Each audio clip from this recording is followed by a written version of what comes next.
Hello दोस्तों, आज हम लोग बात करते हैं वैन डर वाल गैस इक्वेशन की। आज कुछ बच्चों का मैसेज आया कि सर वैन डर वाल गैस इक्वेशन समझ में नहीं आती है, पता नहीं कैसे करेक्शन कर दिया प्रेशर और वॉल्यूम में, तो हमें ये सब चीज़ें समझ में नहीं आ रही हैं, आप इसको समझा दीजिए। हमने कहा ठीक है, बताते हैं, कोशिश करते हैं। चलो, टॉपिक स्टार्ट करने से पहले एक बात और तुम लोगों को बता दे, थोड़ा सा स्टार्टिंग में जाना चाहेंगे, बहुत बेसिक चीज़, काइनेटिक थ्योरी। काइनेटिक थ्योरी में कुछ कॉन्सेप्ट थे जिनके बेसिस पे हम लोग ये बताते थे कि हमारी गैस आइडियल होगी या नहीं होगी। उनके बहुत सारे पॉस्टुलेट हैं, उनमें से दो पॉस्टुलेट ऐसे हैं जो वैन डर वाल ने रिजेक्ट कर दिए थे कि ये ऐसा नहीं हो सकता है। वैन डर वाल ने बोला कि नहीं भाई, आपने जो पॉस्टुलेट बताए हैं वो सब सही है, लेकिन हम इन दो पॉस्टुलेट के साथ एग्री नहीं करते हैं। वो पॉस्टुलेट क्या थे? वो पॉस्टुलेट, पहला पॉस्टुलेट था कि काइनेटिक थ्योरी में ये माना गया था कि गैसियस मॉलिक्यूल का अपना वॉल्यूम पूरे गैस के वॉल्यूम के कंपैरिजन में नेग्लिजिबल होगा। और दूसरा कॉन्सेप्ट ये था कि सिंगल मॉलिक्यूल जो प्रेशर एक्सर्ट करेगा वेसल की वॉल पे, वो प्रेशर भी पूरी गैस के प्रेशर के कंपैरिजन में नेग्लिजिबल होगा। ये दो चीजें ऐसी थी जिनको वैन डर वाल ने नहीं माना। वैन डर वाल बोले ऐसा बिल्कुल नहीं है, ये चीजें होती हैं। तो जो आइडियल गैस इक्वेशन थी जिसकी हम लोग बात करते हैं, PV = nRT, n मोल्स के लिए ये इक्वेशन होती है।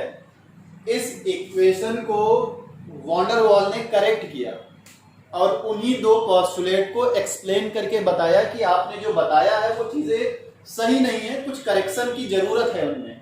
वैन डर वाल ने प्रेशर और वॉल्यूम में करेक्शन किया आइडियल गैस इक्वेशन में।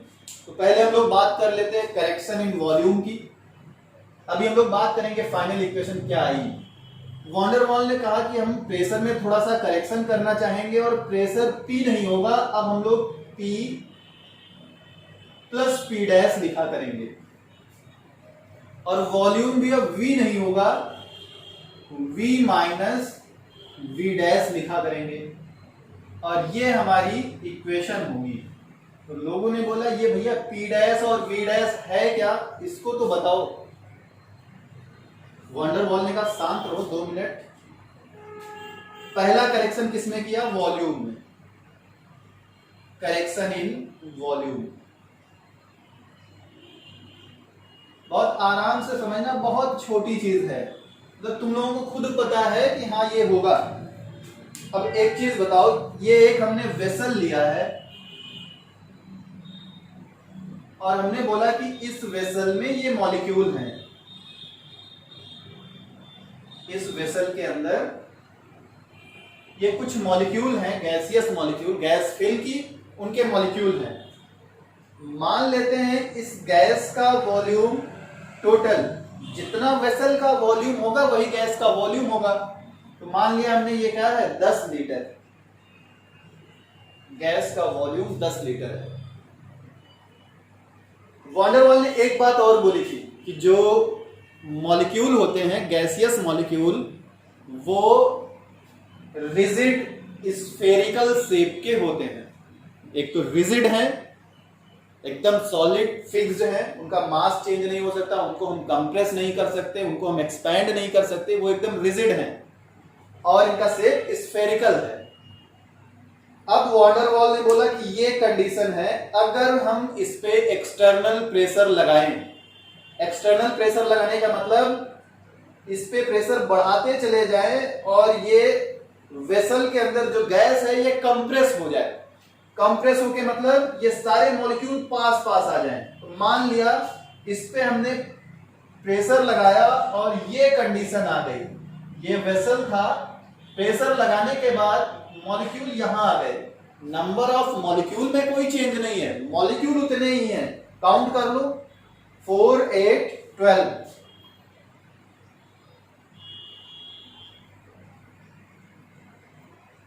12 मॉलिक्यूल इतने में है। अब ये बताओ अगर हम यहां देखते तो इस पूरे वॉल्यूम के कंपैरिजन में एक मॉलिक्यूल का वॉल्यूम तो हम नेग्लेक्ट कर सकते थे, इसको नेग्लेक्ट कर देते, कंप्रेस करके हमने इसको वॉल्यूम को कम कर दिया। ये 10 लीटर अब 10 नहीं, ये 4 लीटर बचा। और ये जो मॉलिक्यूल थी ये पास पास आ गए, इनका अपना वॉल्यूम कम नहीं हुआ क्योंकि ये रिजिड हैं, ये कंप्रेस नहीं हुए। इनके बीच की जो डिस्टेंस थी कंप्रेशन की वजह से वो डिस्टेंस कम हो गई, लेकिन ये खुद कंप्रेस नहीं हुए, यानी इनका अपना वॉल्यूम अभी उतना ही है। 10 लीटर के कंपैरिजन में इनके वॉल्यूम को हम नेग्लेक्ट कर सकते थे, लेकिन जब ये वॉल्यूम अब 4 लीटर रह गया तो इस 4 के कंपैरिजन में इन सब का वॉल्यूम हम नेग्लेक्ट नहीं कर सकते, ये हमें कंसीडर करना पड़ेगा। ये बोला था वॉन्डरवॉल ने। और वॉन्डरवॉल ने बोला कि तुम लोग जो ये वॉल्यूम कंसीडर कर रहे हो वो इस कंडीशन के लिए कंसीडर कर रहे हो, यानी ये गैस का वॉल्यूम मान रहे हो, इनका वॉल्यूम तुम कंसीडर ही नहीं कर रहे हो। तुम मान के चल रहे हो कि मॉलिक्यूल का अपना कोई वॉल्यूम ही नहीं है। ऐसा हो सकता है? नहीं हो सकता है। तो वॉन्डरवॉल ने बोला कि ये जो वॉल्यूम था इसमें से तुम्हें वो क्वांटिटी माइनस करनी पड़ेगी जो इनके वॉल्यूम के इक्वल होगी। तो हम लोग क्या करें, जो इनका एक्चुअल वॉल्यूम था उसमें से इन सब के मॉलिक्यूल, यानी ये जितने सारे मॉलिक्यूल हैं इनका वॉल्यूम निकाल लें और उस वॉल्यूम को इसमें से माइनस कर दें, गैस का वॉल्यूम आ जाएगा। तो वॉन्डरवॉल ने यही तो किया था, इनका जो वॉल्यूम था उसमें से इनके वॉल्यूम, मॉलिक्यूल्स के वॉल्यूम को कंसीडर किया, कैलकुलेट किया, स्फेरिकल शेप माना था तो स्फीयर का वॉल्यूम निकाल के और उसको बोला था कि ये बी है, बी को बोल दिया था को वॉल्यूम। अभी बी का कैलकुलेशन अगली क्लास में बताएंगे कैसे करना है।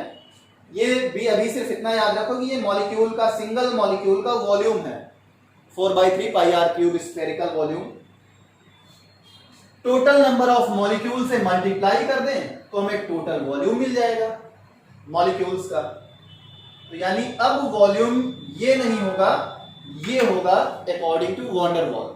अब हम लोग ये वॉल्यूम यूज किया करेंगे n नंबर ऑफ मोल्स के लिए। ये बात क्लियर हो गई ना। अब हम लोग बात करते हैं प्रेशर की, करेक्शन इन प्रेशर। प्रेशर में क्या करेक्शन किया। जब हम लोग प्रेशर के करेक्शन की बात करते हैं कई चीजें हैं जो हमें ध्यान देने वाली हैं। पहले तो गैस का प्रेशर होता क्या है। सबको पता है कि गैस में फोर्स ऑफ अट्रैक्शन नहीं माना गया था मॉलिक्यूल्स के बीच में, जिसकी वजह से वो रैंडम मोशन करते हैं और जिसकी वजह से उनमें कोलिजन होता है। और जब मॉलिक्यूल वेसल की वॉल पे कोलाइड करता है तो उस कोलिजन की वजह से जो प्रेशर एग्जर्ट होता है वही प्रेशर गैस का प्रेशर होता है। तो हम लोगों ने क्या कंसीडर किया कि जो इसके अंदर मॉलिक्यूल हैं उन मॉलिक्यूल का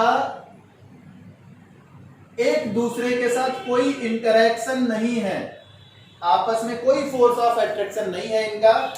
ये जितनी काइनेटिक एनर्जी इस मॉलिक्यूल के है सेम उसी काइनेटिक एनर्जी के साथ ये वेसल से टकराएगा। जितनी काइनेटिक एनर्जी इसकी है उसी काइनेटिक एनर्जी के साथ ये वेसल से टकराएगा। तो हम लोग जो ये टकराता है इसकी वजह से जो प्रेशर एग्जर्ट होता है वो प्रेशर हम लोग मान लेते हैं कि एक्चुअल में वही प्रेशर है जो इसकी काइनेटिक एनर्जी के इक्वल होना चाहिए था। काइनेटिक एनर्जी जैसे मान लिया किसी मॉलिक्यूल की काइनेटिक एनर्जी 2 जूल है, तो इस स्पीड से जब ये टकराएगा, इस एनर्जी के साथ टकराएगा, तो प्रेशर मान लिया हमने P आता है, मान लिया तो P आता है। लेकिन जब हम इसका प्रेशर रिकॉर्ड कर रहे हैं तो हमें मिल रहा है P1। अब हमें ये नहीं पता था कि ये किस काइनेटिक एनर्जी के साथ टकराएगा तो क्या प्रेशर आएगा। जो हमें एक्सपेरिमेंटल डेटा मिला हमने मान लिया कि इतना ही प्रेशर इसका आता है, यही इसका प्रेशर है। वॉन्डरवॉल ने बोला ऐसा नहीं है भैया, ऐसा नहीं होता है, होता एक्चुअल में ये है, ध्यान से समझना। ये जो प्रेशर है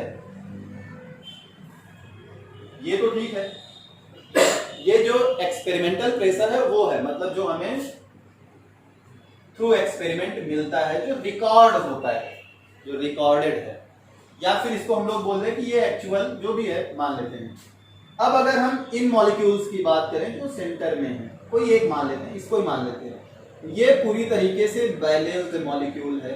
बैलेंस्ड का मतलब सभी डायरेक्शन में इक्वल फोर्स लग रहा है, तो इसको हम लोग बोलते हैं कि ये मॉलिक्यूल हमारा बैलेंस्ड मॉलिक्यूल है। जब ये बैलेंस्ड है तो इसका मतलब ये अपने आप को फ्री महसूस कराएगा कि हम एकदम फ्री हैं, किसी भी डायरेक्शन में जा सकते हैं। लेकिन अगर हम इस मॉलिक्यूल की बात करें, ये जो मॉलिक्यूल है, ये मॉलिक्यूल इधर फोर्स ऑफ अट्रैक्शन शो करेगा, ये मॉलिक्यूल इधर फोर्स ऑफ अट्रैक्शन शो करेगा, इधर भी फोर्स ऑफ अट्रैक्शन शो करेगा, लेकिन इस साइड वॉल की तरफ फोर्स ऑफ अट्रैक्शन नहीं शो करेगा। इधर कोई मॉलिक्यूल दूसरा नहीं है जो इसको अट्रैक्ट करे, जिसकी वजह से ये मॉलिक्यूल अंदर की तरफ लगता है इसको कोई हमें खींच रहा है, मतलब इनवर्ड पुल महसूस करता है, ये अंदर की तरफ कोई खींच रहा है। तो जिस स्पीड से इसको वेसल की वॉल पे कोलाइड करना था, टकराना था, उस स्पीड से ये कोलाइड नहीं कर पाएगा, उस स्पीड से ये वेसल की वॉल पे टकरा नहीं पाएगा। अब वेसल की वॉल पे टकराने के समय इसकी स्पीड कम हो गई। जब स्पीड कम हुई तो इसका मतलब अब जो प्रेशर एक्सर्ट करेगा ये मॉलिक्यूल, उस प्रेशर का अमाउंट कम हो जाएगा। हम लोग ये मान रहे थे कि जिस स्पीड से ये आ रहा था एक्चुअल में उसी स्पीड से टकरा रहा है, उसके इक्विवेलेंट कंसीडर कर रहे थे, वो गलत था। इसकी स्पीड कम हो गई, कितनी कम हुई वो डिपेंड करेगा इन दोनों के फोर्स ऑफ अट्रैक्शन पे।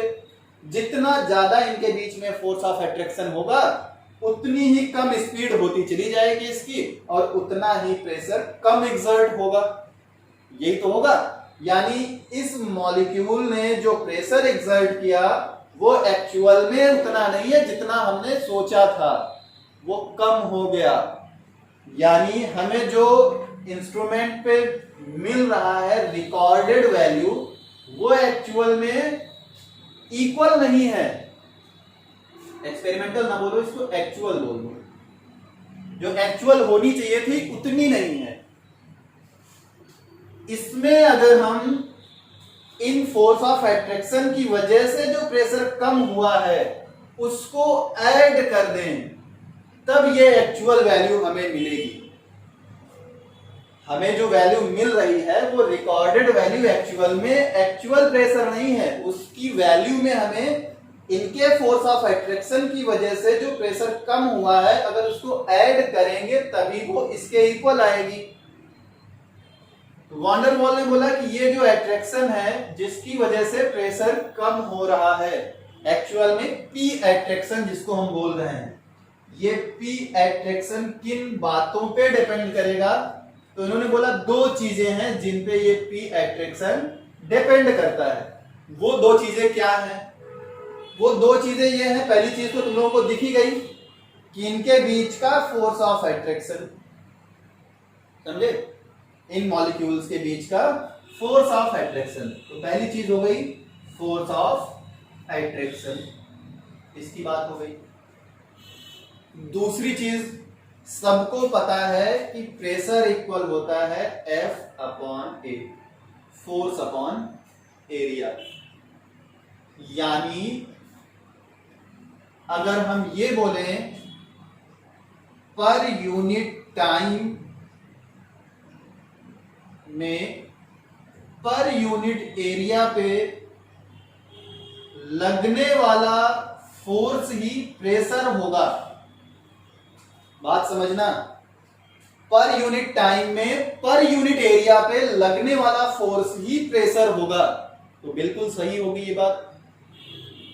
इसका मतलब 1 सेकेंड में 1 सेंटीमीटर स्क्वायर एरिया पे जितना ज्यादा मॉलिक्यूल कोलाइड करेंगे उतना ज्यादा प्रेशर लगेगा, उतना ही ज्यादा उसका मतलब फोर्स लगेगा, उतना ही ज्यादा उसका प्रेशर होगा।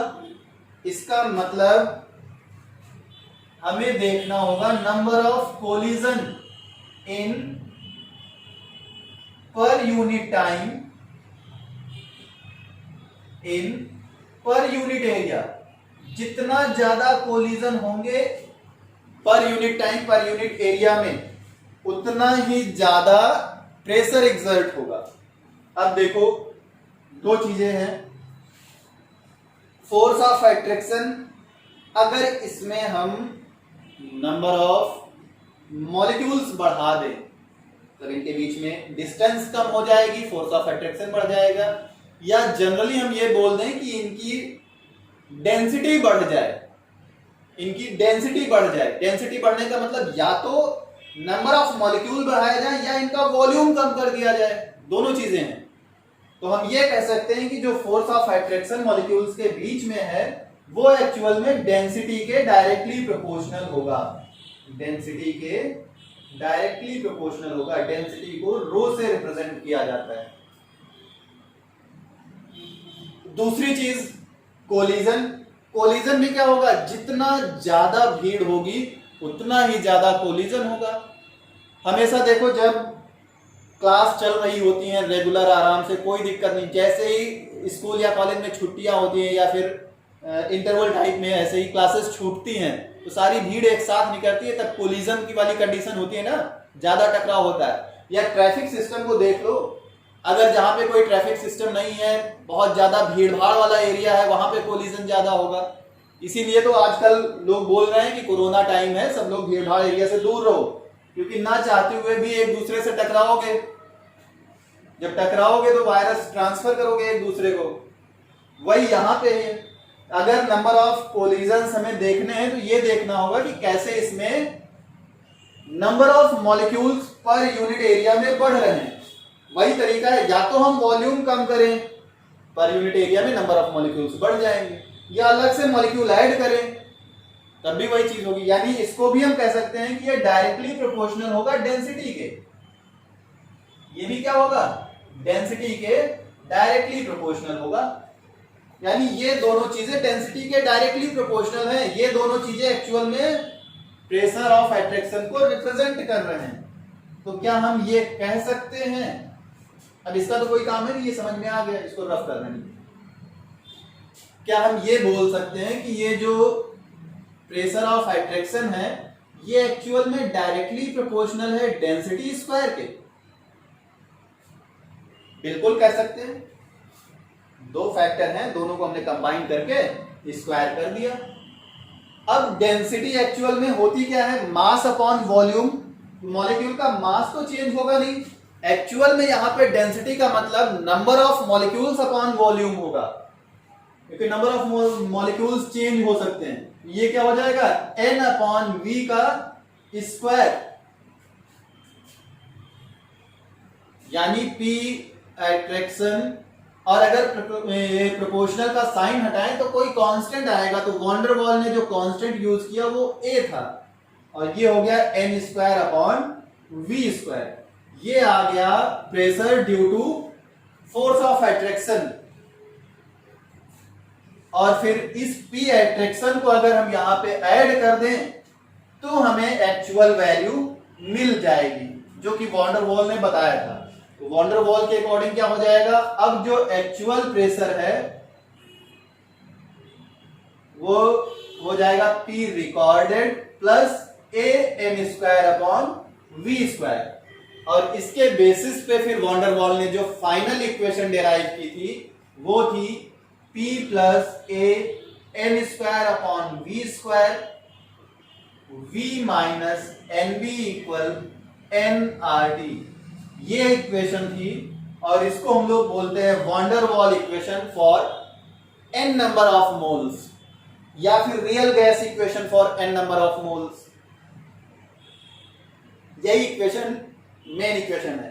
अब कुछ लोगों को कंफ्यूजन बहुत रहता है, एग्जाम में आ गया यूनिट बताओ, वॉन्डर वॉल कांस्टेंट की यूनिट क्या है, जैसे a की यूनिट क्या है, b की यूनिट क्या है, बड़ा टेंशन में क्या है यूनिट, उल्टा सीधा 90% लोग गलत करके चले आते हैं। अरे भैया एकदम सिंपल सा है, इसमें लॉजिक क्या है, बच्चों वाली बात है। ये टर्म, ये जो लिखा है ये प्रेशर का टर्म ही तो है। अभी तो तुमने निकाला था कि P अट्रैक्शन इक्वल ये होता है, तो वही तो है। P इक्वल क्या था, a n square upon v square. a की यूनिट बतानी है, तो a इक्वल क्या हो जाएगा, तो v से क्रॉस मल्टीप्लाई कर दो, p into V square upon N square. Pressure की यूनिट एटमॉस्फेयर, वॉल्यूम की यूनिट लीटर यानी litre square, number of moles mole square, या फिर atmosphere litre square mole power -2, ये हो जाएगी यूनिट, या ये यूनिट रहेगी। हो गई एक ही यूनिट। बी भी क्या है, बी वॉल्यूम है, वॉल्यूम में करेक्शन हुआ है तो वॉल्यूम ही है, यानी एन बी ये किसके इक्वल है, वॉल्यूम के। तो बी इक्वल क्या होगा, वी अपॉन एन, वॉल्यूम की यूनिट लीटर, एन क्या है, नंबर ऑफ मोल यानी लीटर पर मोल, या फिर लीटर मोल इनवर्स, ये हो गई यूनिट। बहुत सिंपल सर। ये हो गई बी की यूनिट, ये हो गई ए की यूनिट, ये हो गई वॉन डेर वाल इक्वेशन। यही है प्रेशर और वॉल्यूम का कनेक्शन। बहुत सिंपल चीज है, इसको घंटों पढ़ते रहते हो तुम लोग, सर याद नहीं हुआ, याद नहीं हुआ, याद नहीं हुआ, पता नहीं क्या याद करना है इसमें। कुछ लोग तो यहां तक गलती करते हैं, पूछो वॉन डेर वाल इक्वेशन क्या है, वो बोलेंगे सर P प्लस ए स्क्वायर एन स्क्वायर अपॉन, अरे भैया ये कांस्टेंट है, इसका स्क्वायर क्यों कर रहे हो, ये स्क्वायर नहीं होता है।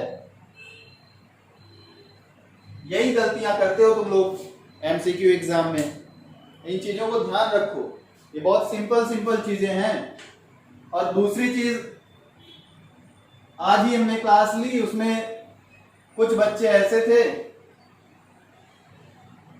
जो कंपेयर कर रहे थे, सर हमको देर में समझ में आता है, हमको जल्दी समझ में आ जाता है। अरे बेटा, इसमें समझने की बात नहीं है, कभी अपने आप को दूसरे से कंपेयर ना करो। तुमने मेहनत कम की होगी, तुमने घर पे पढ़ा नहीं इसको, दूसरे बंदे ने घर पे पढ़ाई की, उसको चीजें जल्दी समझ में आ गई। इसमें कंपैरिजन वाली कोई बात ही नहीं है। अपने आप को किसी से कंपेयर करोगे, डिप्रेस होगे, उसका कोई मतलब नहीं है। हाँ, ये देखो कि वो हमसे आगे जा रहा है, तो तुम भी घर पे जाके मेहनत करो, आगे निकलो। समझ में आ गया ना, ये van der Waals gas equation हो गई। इसको पढ़ो, इसके बाद फिर हम लोग आगे के टॉपिक डिस्कस करेंगे। Thank you.